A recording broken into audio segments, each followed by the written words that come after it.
Alors mon cher Philippe, Anne Hidalgo passe la deuxième dans sa campagne. Hier, la candidate était dans la Drôme. Exactement, fraîchement investie par le PS. Eh bien, Anne Hidalgo a réservé son premier déplacement à la commune de Saint-Vallier. Et c'est en gare de Saint-Vallier donc que la maire de Paris a eu une révélation. Elle a découvert qu'il y avait des distributeurs automatiques de billets. Quand les machines remplacent les humains, ça va pas quoi. Je veux vraiment des services publics avec des humains, des fonctionnaires et pas des machines.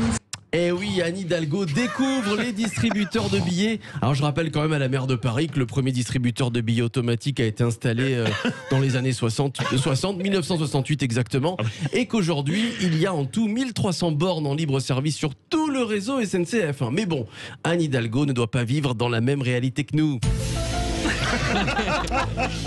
Dans quelle dimension vit la maire de Paris? C'est la quatrième dimension. Ah oui, vous savez à quoi ça rime? Non. Avec 4%. Ah bah voilà.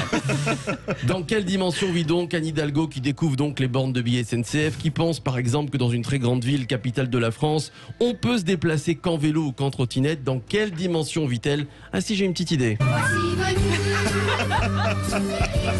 Peut-être, hein, c'est peut-être ça. Alors on se moque un petit peu d'Hidalgo, je vous voyais réagir Philippe Bilger. On est sévère ou pas avec elle? Non. Voilà. Non.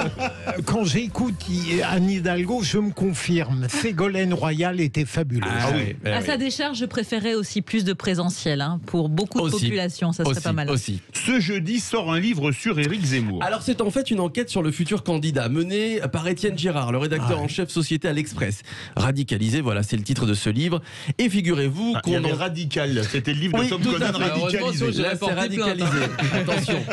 Figurez-vous qu'on en apprend pas mal sur la personnalité d'Éric Zemmour. Par exemple, Éric Zemmour était un des meilleurs élèves de Sciences Po. Nous sommes au début des années 80. Tout le monde lui dit qu'il aura l'ENA sans problème. Il y croit, mais à l'arrivée, patatras, Éric Zemmour rate l'oral de l'ENA. Je suis malade. Et là, notre Zemmour est humilié. Selon Étienne Girard, il a depuis toujours voulu montrer, même toujours voulu prouver aux élites qu'il en faisait partie. Et sa revanche, toujours selon Étienne Girard, c'est ce qui se passe en ce moment, c'est-à-dire une probable candidature et une probable qualification au second tour. Est-ce que c'est un peu de la psychologie de comptoir selon vous, tiens, Caroline Place, ou alors est-ce qu'il y a un peu de vrai? On donnera la parole à Philippe dans quelques instants. Oui, c'est de la psychologie de comptoir, bien sûr. On essaye de le psychanalyser. J'ai envie de vous dire, on a tous des blessures, tous des failles, et ça peut nous aider dans le dépassement de soi. Après, est-ce que c'est la réalité ou non? Il faudra lui poser la question. Il a fait réussir Sarah Knapfo. C'est vrai. Et vous avez lu les mêmes pages que moi, mon cher Philippe.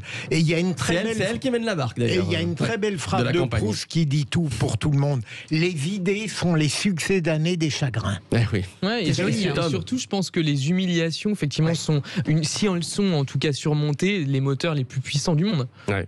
Après, c'est pas le seul à avoir raté l'ENA. C'est vrai. Jouons un petit peu pour finir. Il nous reste une petite minute. Même normal sup. Qui est persuadé qu'il ou quelle sera au deuxième tour? Est-ce que vous le savez? Oui. Mélenchon? Exactement, Jean-Luc Mélenchon. Le journaliste lui demandait ce qu'il ferait en cas de second tour entre Macron et Le Pen. Réponse du candidat insoumis. D'abord, le deuxième tour, ça sera avec moi.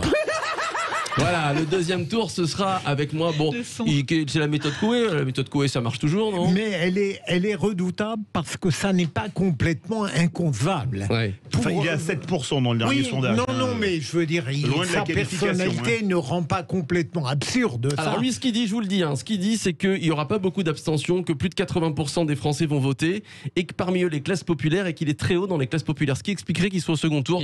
C'est son explication, Jean-Luc Mélenchon. Et puis il faut oublier que Mélenchon est quand même très bon dans les débats, et quoi qu'on en pense, il a une très forte culture générale, et face au débat avec Zemmour, je sondais un peu autour de moi, tout le monde a considéré qu'il était bien meilleur. Certes, c'est un tribun, mais l'espoir fait vivre. Moi, je pense que c'est beaucoup de mégalomanie, comme la majorité des hommes politiques. C'est vrai. Non, mais de toute manière, s'il n'est pas convaincu, je vois pas qui peut l'être à sa place. Bon, moi, je vais aller compter le nombre de distributeurs de billets automatiques. Voilà, j'en ai jusqu'à demain, je pense, et je vous dis à demain vendredi. Vous en avez pour 10 ans. Exactement. À demain. Très bonne chronique. Excellent. Puis il y a des distributeurs de billets qui ont remplacé les caissiers dans les banques aussi. Ce serait intéressant qu'Anne Hidalgo soit au courant. À 18h30, notre grand débat des vraies voix. Manque de soignants, lit fermé, veut-on la fin de l'hôpital public? Le moins qu'on puisse dire, c'est que c'est un score assez large, puisque vous êtes 94,2% à dire oui. Vous voulez réagir, le 0826 300 300 et les réseaux sociaux.